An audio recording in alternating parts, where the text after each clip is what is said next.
The theater lights dimmed as a quiet silence spread across the crowd. Thousands of people sat waiting, expecting another ordinary performance, another singer hoping for a chance to be noticed.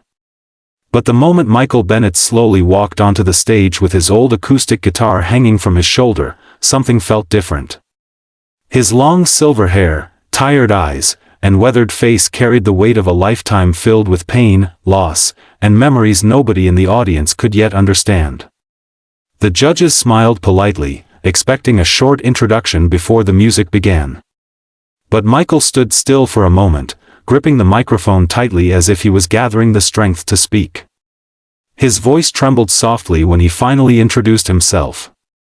"My name is Michael Bennett," he said quietly. "And tonight, I'm not just singing a song. I'm telling my story." The room instantly became silent.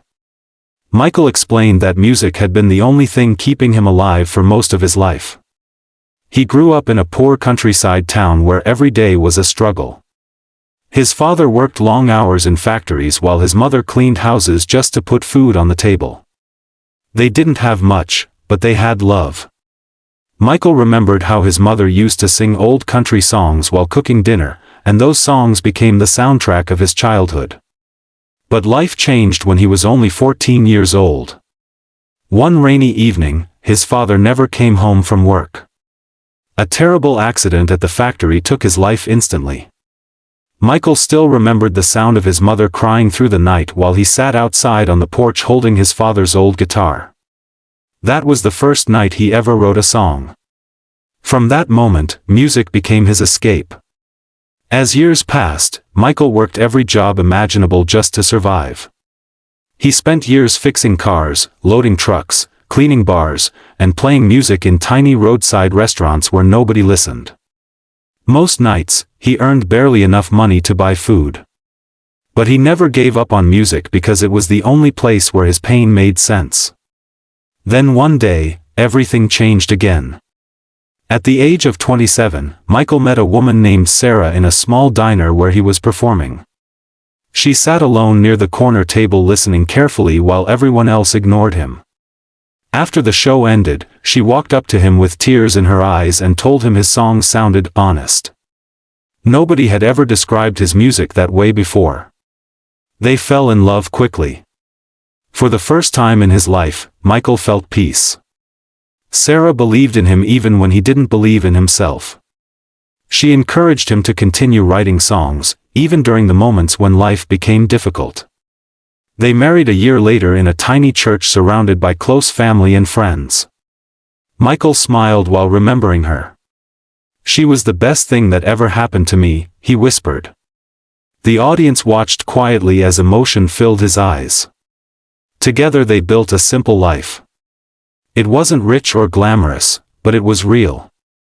They bought a small house near the countryside, planted flowers outside the porch, and dreamed about growing old together while music played in the background. But happiness did not last forever. A few years later, Sarah became seriously ill. At first, they thought it was something small. She complained about being tired all the time, but eventually doctors discovered a disease that slowly weakened her body month after month. Michael tried everything to save her. He sold his guitar collection, worked extra jobs, and stayed beside her hospital bed every single night. Still, nothing worked. One cold winter morning, Sarah passed away holding his hand. Michael paused as tears rolled down his face. "I remember sitting beside her grave after the funeral," he said softly. "I didn't know how to live anymore." The audience remained completely silent. Even the judges looked emotional. For years after losing Sarah, Michael disappeared from the world. He stopped performing music and avoided people completely. Every morning felt empty. Every night felt darker. He spent countless hours sitting alone on his porch staring at the old guitar Sarah once loved hearing him play. Then one evening, while cleaning old boxes in the attic, he discovered a small handwritten note Sarah had left for him before she died. It read, "Please don't stop singing. Your voice heals people even when you don't realize it." Michael admitted that reading those words changed everything. That same night, he picked up his guitar for the first time in years and began writing a song called "Stand by My Grave." The song wasn't just about death. It was about love that survives pain. It was about memories that never fade. It was about standing beside the people we lose, even after they're gone. As Michael finished telling his story, many people in the audience were wiping away tears. One of the judges leaned forward and quietly asked, "Why did you choose this stage to share your story now?" Michael smiled weakly before answering. "Because I spent too many years hiding from the world. And I think Sarah would have wanted me to sing one more time." The audience immediately erupted into applause. Then the lights dimmed even further. Michael adjusted the microphone, closed his eyes for a moment, and softly strummed the first chord on his guitar. The melody echoed gently through the theater like a memory floating through time. His voice carried a deep sadness that felt painfully real, as though every lyric came directly from the broken pieces of his heart. People listened without moving. Every word felt personal. The song painted vivid images of grief, loneliness, and everlasting love. Michael sang about sitting beside a grave talking to someone who could no longer answer back. He sang about cold nights, fading photographs, and memories too powerful to disappear. But beneath all the sadness, there was also hope, the hope that love never truly dies. By the second chorus, tears were streaming down faces throughout the crowd. Even the judges struggled to hold back emotion.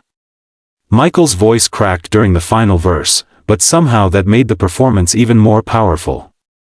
It didn't sound perfect. It sounded human. And that honesty touched everyone in the room. As the final note faded into silence, Michael slowly lowered his guitar and looked down at the stage floor. For a brief moment, nobody moved. Then suddenly the entire theater exploded into applause. People stood to their feet cheering louder than ever before. Some audience members cried openly while clapping. The judges stood as well, visibly emotional after witnessing something far deeper than a simple performance. Michael looked overwhelmed. For years he believed his pain had destroyed him. But standing there beneath those bright lights, hearing thousands of strangers applaud his story, he realized something important.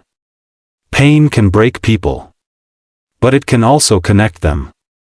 One judge walked onto the stage and hugged him tightly. Another judge admitted they had never heard a performance so raw and sincere in years. They told Michael his story reminded everyone watching that music is most powerful when it comes from truth. Michael smiled through tears. And somewhere deep inside, for the first time since losing Sarah, he felt peace again.